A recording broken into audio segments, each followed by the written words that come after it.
Standing up 10th class biology का आपका new chapter start हो रहा है, chapter number 13 the support and movement. इसमें आप एनिमल बॉडी में स्पेशली सपोर्टिव स्ट्रक्चर्स कौन से हैं, एनिमल बॉडी में सपोर्ट क्या चीज़ है, कौन से structures are responsible for support, और एनिमल बॉडी की डिफरेंट टाइप की मूवमेंट्स में कौन कौन से स्ट्रक्चर, कौन सा सिस्टम हेल्प करता है। ठीक है, तो प्लांट हमें पता है कि plant body is sessile, plants move नहीं करते, अपनी लोकेशन को चेंज नहीं कर सकते, अपनी पोजीशन चेंज नहीं कर सकते। ठीक है, लेकिन एनिमल्स आर मोबाइल। ठीक है, ये दो वर्ड्स आपने याद रखने हैं।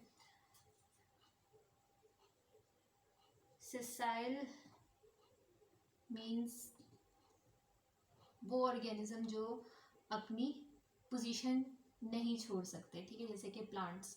और एनिमल्स क्या होते हैं? मोबाइल। ठीक है, मोबाइल मीन्स मूवेबल।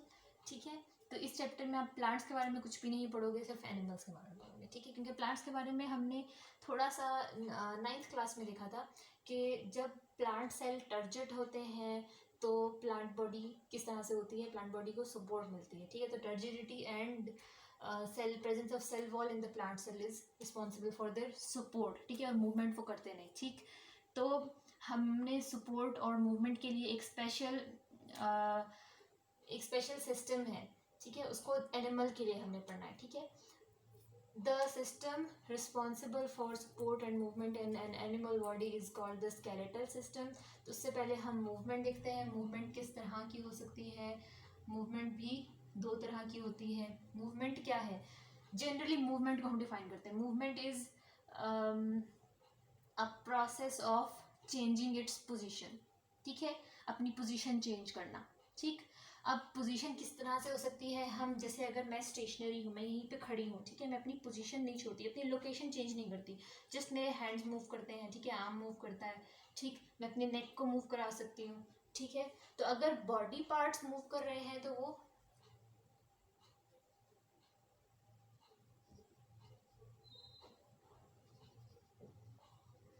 ठीक है। और एक और हो सकता है कि जो एनिमल की होल बॉडी है वो अपनी प्लेस को छोड़ के, अपनी लोकेशन को छोड़ के किसी और लोकेशन पे मूव करे। ठीक है, तो चेंज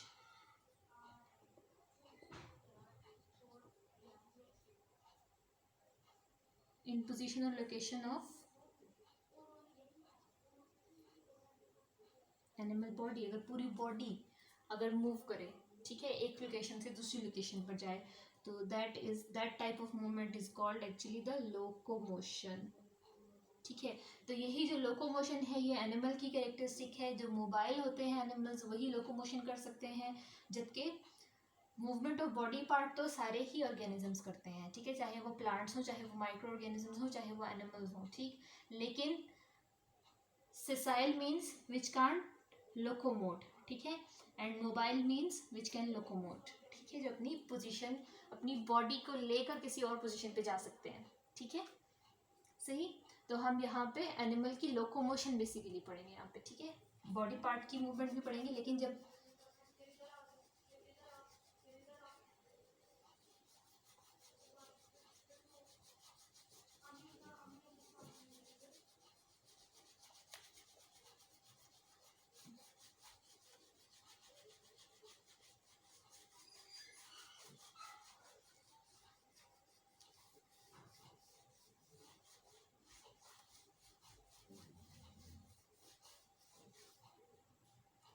एक एनिमल की बॉडी में सपोर्ट और मूवमेंट के लिए एक स्पेशल सिस्टम होता है। That system is called the skeletal system, या फिर उसको हम स्केलेटन बोलते हैं एज अ होल। ठीक है, अगर हम इसको डिफाइन करेंगे व्हाट इज अ स्केलेटन या what is a skeletal system, तो it is a system, it is a framework of hard and articulated structures। ठीक है, which is responsible for support, movement and protection of the body। ठीक है, skeletal system या skeleton क्या चीज़ है? ये एक सिस्टम है जिसमें बहुत हार्ड किस्म के स्ट्रक्चर्स हैं, ठीक है। हार्ड किस्म का एक फ्रेमवर्क है, ठीक। फ्रेमवर्क क्या होता है? ढांचा पूरा, ठीक है, स्ट्रक्चर, ठीक। और आर्टिकुलेटेड का क्या मतलब है? हार्ड तो है, ठीक है, फ्रेमवर्क है, ठीक है, लेकिन आर्टिकुलेटेड क्या मतलब? आर्टिकुलेटेड मीन्स जॉइंटेड, ठीक है, in which many hard parts are jointed with each other, ठीक है, सही। जैसे कि हमारा जो बोनी स्केलेटन है पूरा,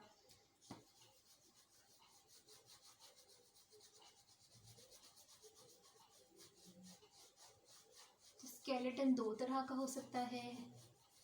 कुछ एनिमल्स में skeleton is present inside the body, जो हमारा मस्कुलर बॉडी पार्ट है, मसल्स का पार्ट है, इसके अंदर, स्किन के अंदर स्पेशली, ठीक है। If the skeleton is present inside the body, the skeleton is covered by the tissue, means flesh or skin, ठीक है। तो इस तरह के स्केलेटन को हम कहते हैं एंडोस्केलेटन, ठीक है। Endo word stands for inside, ठीक। फॉर एग्जाम्पल ह्यूमन स्केलेटन, ठीक है। फॉर एग्जाम्पल वर्टिब्रेट्स जितने भी हैं, बर्ड्स, फिशेस, इन सब का स्केलेटन कहाँ होता है? Inside their body. इनकी जो बोन्स हैं वो कहाँ होती हैं? कवर होती हैं इनके मसल्स के अंदर, ठीक है।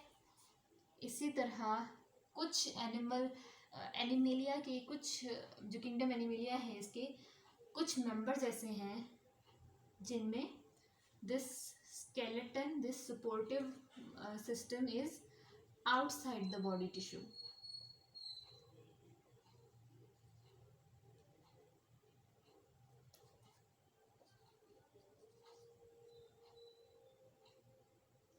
इस तरह के स्केलेटन को which is present outside the body, जो बॉडी को कवर कर रहा होता है, ठीक है, बाहर से। Whole body is inside the skeleton. तो इस तरह के स्केलेटन को हम कहते हैं एक्सोस्केलेटन। और ये किस में होता है? आर्थ्रोपोड्स में होता है, ठीक है। आर्थ्रोपोड की एग्जांपल है द कॉकरोच, ठीक है, सही, कॉकरोच हो गया। और आंट्स हो गई, ठीक है, इस तरह के। जैसे कि स्नेल, हाँ, स्नेल में बहुत, आर्थ्रोपोड में स्नेल नहीं आता, लेकिन स्नेल में जो प्रोटेक्टिव लेयर है वो उसके बाहर है ना, उसके बॉडी उसके अंदर रहती है, ठीक है।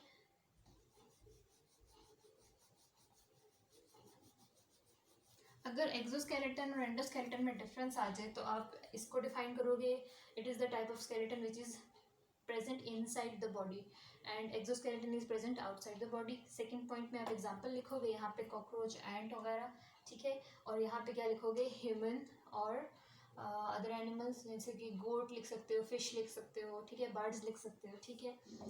इसके अलावा एक चीज़ और, हाँ, एक चीज़ और आप यहाँ पे ऐड करो, बहुत कॉमन ऑब्जर्वेशन है,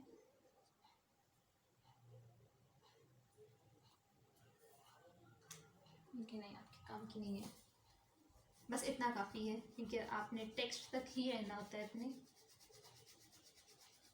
आपका जो भी आंसर होगा वो आपकी बुक से ही रिलेटेड होना चाहिए, ठीक है।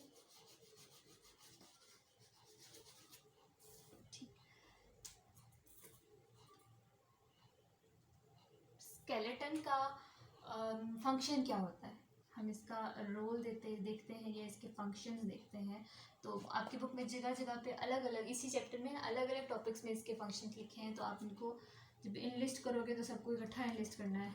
सबसे पहला क्या है? Skeleton bears the weight of whole body, ठीक है। हमारी पूरी बॉडी का जितना भी वेट है, दैट इज, किसने होल्ड किया हुआ है उसको? स्केलेटन ने, ठीक है। सेकंड पॉइंट है allows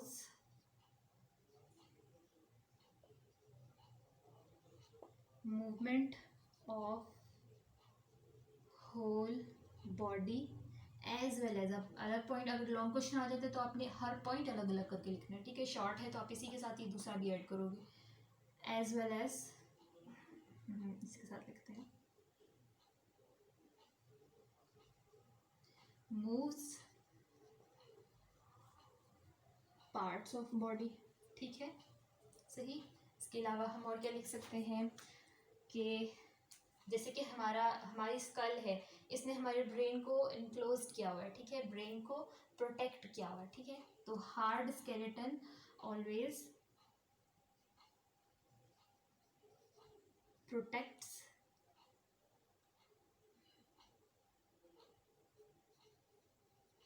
inner organ, inner soft organ, जैसे कि हमारे हार्ट को, हमारे लंग्स को किसने प्रोटेक्ट किया हुआ है, हमारी रिब केज ने, ठीक है, सही। इसके अलावा अगर लॉन्ग क्वेश्चन होगा तो आप साथ एग्जांपल्स भी दोगे जैसे मैंने बताया है, ठीक है। इसके अलावा और क्या हो सकता है, जो हमारे स्केलेटन में स्पेशली जो एंडोस्केलेटन होता है, एंडोस्केलेटन में जो बोन्स होती हैं, बोन्स के कुछ और भी स्पेसिफिक फंक्शंस होते हैं कि बोन्स में बोन्स स्टोर इम्पॉर्टेंट मिनरल्स, जैसे इससे पिछले चैप्टर में हमने देखा कि कैल्शियम, एक्सेस कैल्शियम आयंस जो है वो सारे बोन्स में स्टोर हो जाते हैं, ठीक है। लेकिन जब बॉडी को कैल्शियम आयन फूड से नहीं मिल रहा तो बॉडी अपनी नीड कहाँ से पूरा करती है, कहाँ से पूरी करती है, बोन्स से वो स्टोर्ड फॉर्म में जो कैल्शियम आयन है उनको ब्लड में डिफ्यूज करा देती है, ठीक है। इसके अलावा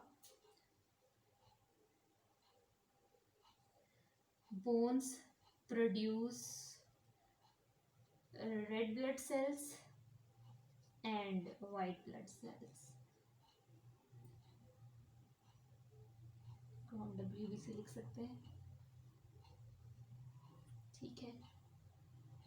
तो ये सारे फंक्शन हो गए। अगर शॉर्ट में आते हैं तो आप ये बोन्स वाला जो स्पेसिफिक फंक्शन है इसको स्किप कर भी सकते हो, 3-4 पॉइंट्स इनफ होंगे 2 मार्क्स के लिए। लेकिन अगर लॉन्ग में आ जाता है तो आपको इतना होना चाहिए, हर टॉपिक पे कमांड होनी चाहिए कि उस एक छोटे से टॉपिक को आप लॉन्ग कर सको, ठीक है, बगैर उसमें कोई ब्लंडर किए, ठीक है।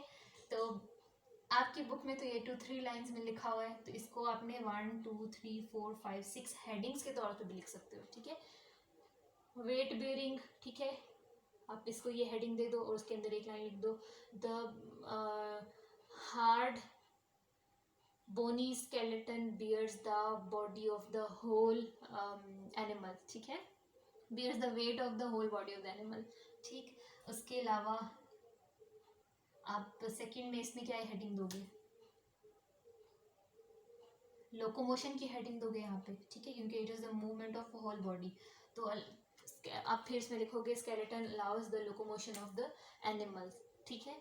उसके बाद एग्जाम्पल, किसी की भी एग्जाम्पल दे दो, ह्यूमन की एग्जाम्पल दे दो, लोकोमोशन में तो बहुत ईजी है, ठीक। उसके अलावा क्या होगा, इसमें क्या आएगा, body movement of body parts, ठीक, उसमें भी कोई एक एग्जांपल दे दो, जैसे हमारे लिम्स की मूवमेंट, लेग्स की मूवमेंट, आर्म की मूवमेंट, ठीक है। इसके बाद इस पे क्या हेडिंग देनी है आपने, protection to the inner organs, ठीक है। अब प्रोटेक्शन कैसे, आप इसमें स्कल की एग्जांपल दो, ठीक है, bony skull protects the soft tissue of the brain, ठीक। इसमें रिब्स की एग्जांपल दो, ribs protect the heart and lungs, ठीक। इसके अलावा ठीक है, उसके बाद मिनरल स्टोरेज, इसमें आप वही कैल्शियम वाला लिख दोगे कि bones store many minerals in them, और जब बॉडी को नीड होगी तो bones can provide those mineral to the body, ठीक है। उसके अलावा bones produce red blood cells and, यहाँ पे आप लिखो ब्लड सेल प्रोडक्शन, ठीक है। उसके बाद आप हेडिंग के अंदर लिखोगे bones produce red blood cells and white blood cells, ठीक है। इस तरह के लॉन्ग क्वेश्चन आ भी जाया करते हैं, यूजेस और इस तरह 4 मार्क्स के आ जाते हैं। तो अगर आपने सिर्फ 4 पॉइंट्स ही याद किए हैं और आपको लग रहा है वो शॉर्ट में आते हैं तो आप उसको लॉन्ग ऐसे करोगे।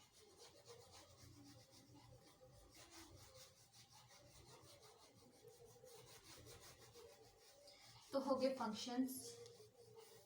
अब हम देखते हैं कि ह्यूमन एंडोस्केलेटन किस चीज़ से बना हुआ है। जो स्केलेटन है इसमें इसके 2 कंपोनेंट्स होते हैं, the soft part and hard part. तो जो हार्ड पार्ट है वो है है बोन, ठीक, और soft part is called cartilage, ठीक है। तो पहले हम कार्टिलेज को देखते हैं। कार्टिलेज क्या है? It is softer but still it is very tough, ठीक है। इतना सॉफ्ट फ्लैश की तरह सॉफ्ट नहीं होता, ठीक है, मसल्स के जैसा सॉफ्ट नहीं होता, ठीक, but it is softer then bones, ठीक है। बोन्स क्या है? वेरी हार्ड एंड dense, ठीक है। Very hard dense part of the skeleton is bone and softer and flexible, ठीक है। कार्टिलेज की स्पेशलिटी ही क्या है कि वो फ्लेक्सिबल होती है, ठीक, जैसे हमारी ये नोज फ्लेक्सिबल होती है, हमारा हमारा जो ये जो इन ईयर का पिना है ये फ्लेक्सिबल होता है, ठीक है, सही। इसके अलावा bones contain many living cells, many types आप कह सकते हो, many types of living cells, जिनमें से जो एक है mature bone cells are called osteocytes, ठीक है। जबकि cartilage is composed of only one type of cells, जिन्हें हम कहते हैं कॉन्ड्रोसाइट्स, ठीक है। इसमें जस्ट जो इसमें लिविंग सेल्स होते हैं, कार्टिलेज के लिविंग सेल्स आर कॉन्ड्रोसाइट्स, और बोन के जो लिविंग सेल्स हैं और मेच्योर लिविंग सेल्स ऑस्टियोसाइट्स हैं, ठीक है। इसके अलावा दोनों ही कनेक्टिव टिश्यू से बने हैं, तो दोनों में ही मैट्रिक्स होता है और कुछ स्पेसेस होती हैं, उन स्पेसेस के अंदर लिविंग सेल्स होते हैं, ठीक है। इसके अलावा बोन्स में ब्लड वेसल्स भी होती हैं, ठीक है, ब्लड वेसल्स, नर्व एंडिंग्स भी होती हैं, लेकिन कार्टिलेज में ऐसा कुछ नहीं होता, no blood vessel, no nerve ending, ठीक है, सही। और हम कह सकते हैं बोन इज द मेजर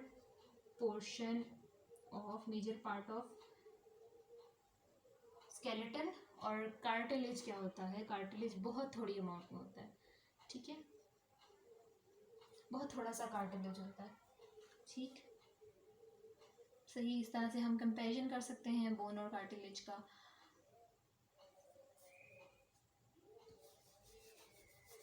अब अगर हम दोनों को थोड़ा थोड़ा डिटेल में देखें, थोड़ा सा इनका स्ट्रक्चर देखें, तो कार्टिलेज सेल्स नहीं सॉरी कार्टिलेज टिश्यू है असल में, एक बोन का टिश्यू,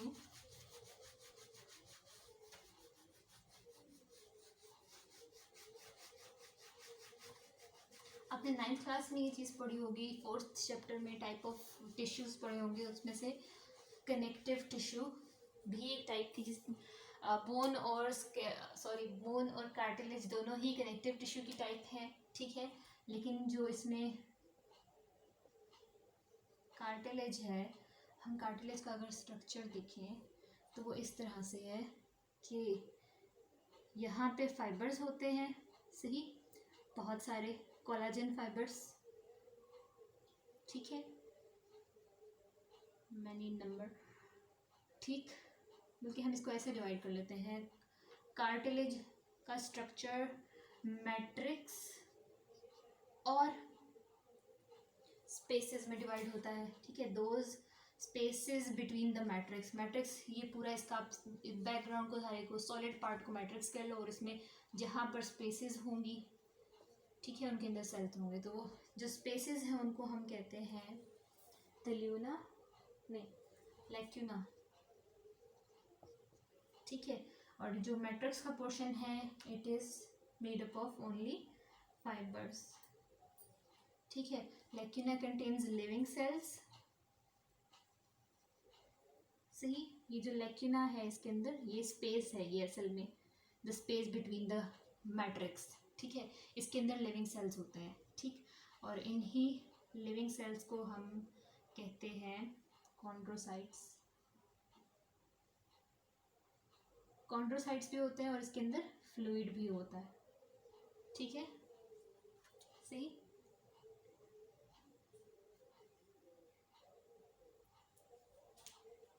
कार्टिलेज का स्ट्रक्चर क्या होता है?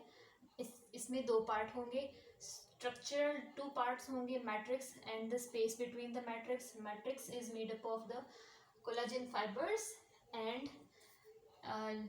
The space between matrix is a fluid filled cavity that is called the lacuna, and it contains living cells present between in the fluid. ठीक है, the living cells of the cartilage are called chondrocytes. ठीक, cartilage तीन तरह की हो सकती है depending upon its flexibility and hardness.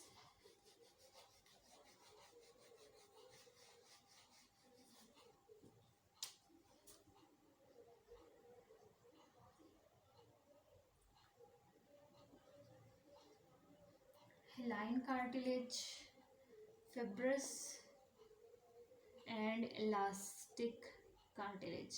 ठीक है, depending upon the flexibility and hardness. ठीक है, कौन कितना टफ है, कौन से वाले कार्टिलेज कितनी फ्लेक्सिबल है. ठीक है, तो जो हेलाइन टाइप की कार्टिलेज होती है it is hard, more tougher. ठीक है, एंड लेस फ्लेक्सिबल. ठीक है, फ्लेक्सिबल है बट लेस फ्लेक्सिबल. लेकिन इसका कंपैरिजन हम करते हैं इलास्टिक कार्टिलेज के साथ. ठीक, तो इलास्टिक इज लेस हार्ड, बहुत सॉफ्ट नहीं है, it is hard but less hard than the hyaline cartilage. ठीक है, हमने यहाँ पे टफ कहा, यहाँ पे हम कहेंगे मोर फ्लेक्सिबल. ठीक है, सही. इसके अलावा for example हेलाइन cartilage covers ends of bones, जहाँ पे जॉइंट्स होते हैं. ठीक है, जहाँ जॉइंट्स बनने हैं उन एरियाज में जो बोन्स की एंडिंग है. ठीक है, उसको, जैसे कि अगर ये बोन की एंडिंग है तो इसको यहाँ से हेलाइन कार्टिलेज कवर करती है. ठीक है, सही. The heline cartilage is present on the ends of large bones where one bone is going to make a joint to the other bone. ठीक है, तो जॉइंट्स में कौन सी वाली, इनडायरेक्टली पूछा जा सकता है जॉइंट्स में कौन सी कार्टिलेज प्रेजेंट होती है, हेलाइन कार्टिलेज. ठीक है, इसके अलावा hyaline cartilage is present in larynx, in trachea. ठीक है, सर्कुलर मसल्स जो थे, सर्कुलर कार्टिलेज जो थी ट्रैकिया की, वो हेलाइन से बनती है. ठीक है, और हम अगर इलास्टिक को देखें, इलास्टिक कार्टिलेज इज प्रेजेंट इन पिना ऑफ द ईयर. ठीक है, ये जो एक्सटर्नल पार्ट है जो फ्लेक्सिबल सा ईयर का. ठीक, इसी तरह हेलाइन कार्टिलेज इज प्रेजेंट इन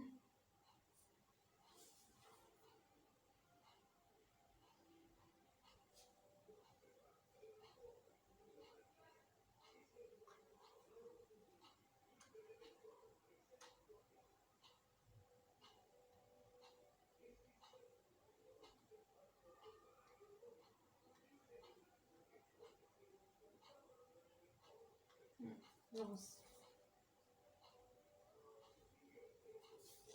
ठीक है, अब हमने कहा था कि कार्टिलेज के अंदर कोलाजन फाइबर्स होते हैं. ठीक है, तो हेलाइन कार्टिलेज में जस्ट कोलाजन फाइबर्स होंगे, लेकिन इलास्टिक कार्टिलेज हैव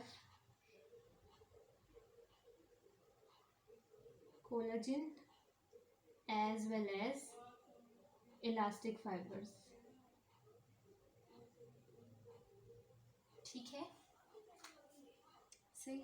इन दोनों का कंपैरिजन बहुत इंपॉर्टेंट है. वैसे तीनों टाइप्स ही इंपॉर्टेंट हैं. ठीक है, शॉर्ट क्वेश्चंस में. अब हम फिब्रस कार्टिलेज को देखते हैं. फिब्रस, जैसे कि इसके नेम से इलास्टिक से समझ आ रहा था, elastic cartilage is more flexible. ठीक है, और इसमें इलास्टिक फाइबर्स भी हैं. ठीक, हेलाइन, लाइन इसके नेम में आ रहा था, तो line means lining of bones. ठीक है, सही.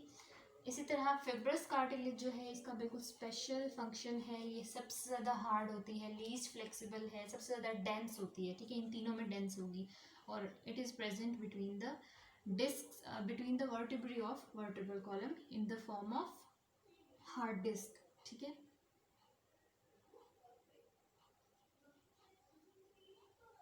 It is very hard, almost it is tough, ये फ्लेक्सिबल नहीं होती. ठीक है, and present between vertebrae of vertebral column. ठीक है, हमारी बैकबोन में जो बोन्स हैं, जैसे कि ये दिखाया आपकी बुक में, जो ग्रे कलर में दिखाया हुआ है, ये हमारी बोन्स हैं। ठीक है, वर्टिब्रल कॉलम की बोन्स हैं। तो बोन्स के दरमियान, क्योंकि वो मूव करती हैं, वर्टिब्रल कॉलम अच्छा खासा फ्लेक्सिबल है, तो बोन्स को दरमियान में सपोर्ट चाहिए। ठीक है, स्मॉल बोन्स को, जो स्मॉल बोन्स हैं उन्हें वर्टिब्री कहते हैं। ठीक है, और जो between two vertebrae there is a disc of very hard cartilage, जिसे हम फिब्रस कार्टिलेज कहते हैं। ठीक है, इसको हम इंटरवर्टिब्रल डिस्क भी कहते हैं, the disc between the vertebrae. ठीक, एक और चीज़ यहाँ पे बताई हुई है आपकी बुक में, फिब्रस कार्टिलेज में ही एक वर्ड लिखा हुआ है, fibrous cartilage is very hard because, कहाँ गया, is very tough and less flexible due to large number of thick collagen fibres. इसमें कोलेजन फाइबर्स बहुत ज़्यादा होते हैं, लेकिन एक और स्पेशल इसमें प्रॉपर्टी है that collagen fibres are knitted. ठीक है, निटेड का मतलब है, निटेड उर्दू में अगर हम इसको देखें तो बुना हुआ। ठीक है, जैसे कपड़ा बुना हुआ होता है। ठीक है, क्रिस क्रॉस फॉर्म में जो फाइबर्स होते हैं वो ऐसे करके एक दूसरे के साथ अरेंज किए होते हैं। ठीक, तो फिब्रस कार्टिलेज में जो कोलेजन फाइबर्स होते हैं they are very very large in number, और those collagen fibres are in the form of criss cross. ठीक है, इंटरलॉकिंग। ये भी पूछा जा सकता है एमसीक्यूज में कि इंटरलॉकिंग फाइबर्स किस कार्टिलेज में होंगे, तो फिब्रस कार्टिलेज में। ठीक है,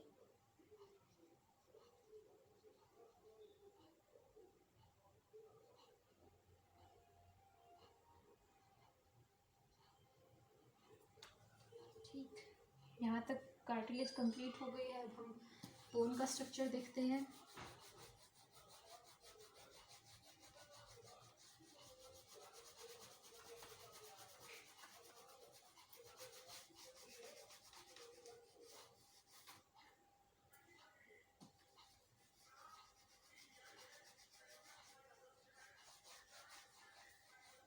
General structure bone का, it is divided into two parts, the outer compact bone,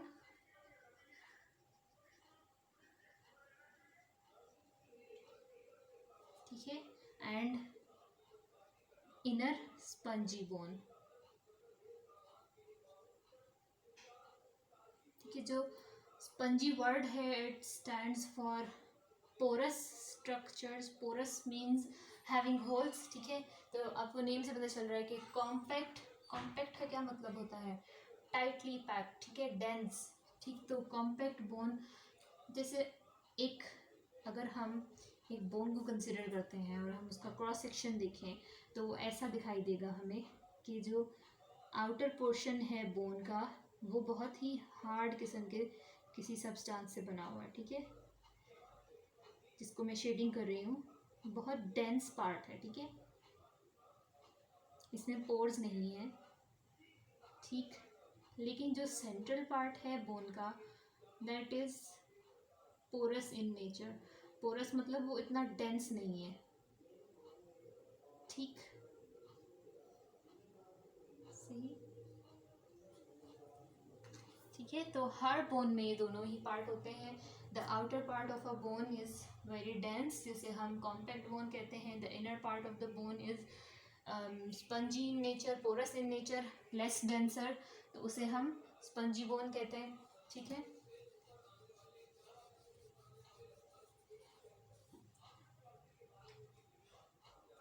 तो अगर हम इन दोनों में डिफ्रेंशिएट करें तो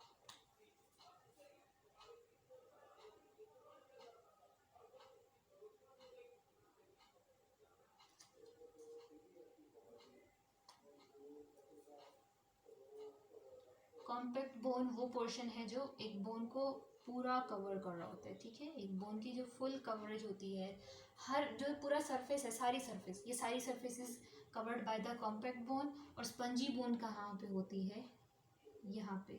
ठीक है, एंड्स पर कुछ जगह पे होती है। Whole bone is not filled with the spongy bone.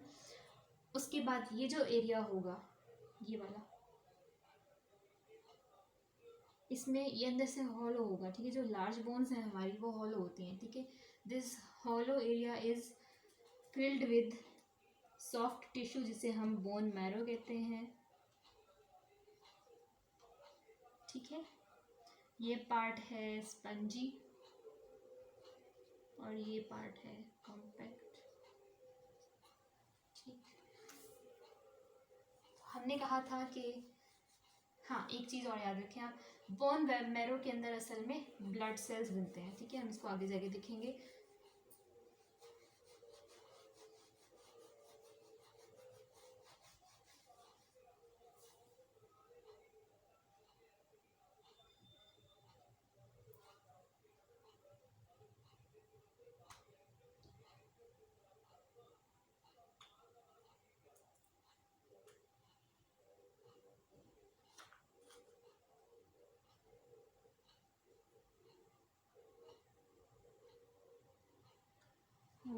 अब बोन का मैट्रिक्स कैसा होता है,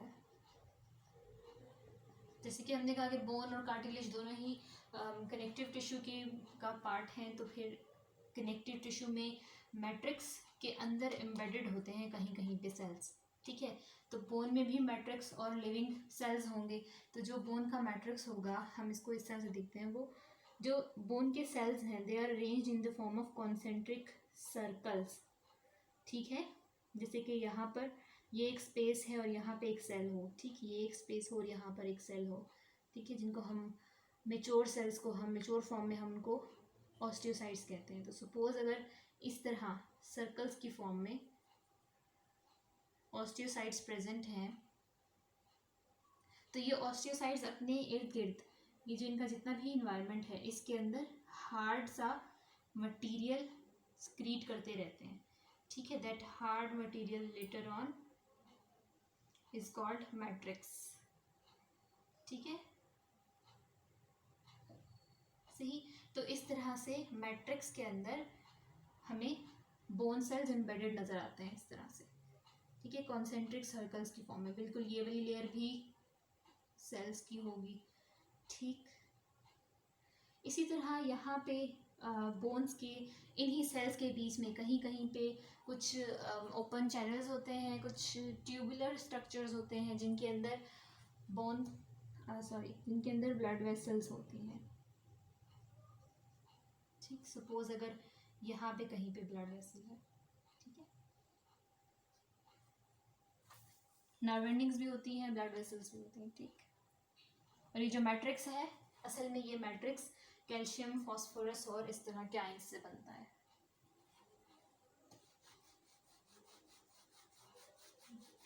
आज के लेक्चर में हम इतना ही, बस इंट्रोडक्शन ही देखेंगे बोन और कार्टिलेज का। हम कल से स्टार्ट करेंगे द ह्यूमन एंडोस्केलेटन, ठीक। अभी तक हमने जनरल कंपोनेंट्स देखे हैं कि स्केलेटन के अंदर किस किस टाइप का टिश्यू हो सकता है, बोन, कार्टिलेज, और फिर कार्टिलेज के 3 टाइप्स।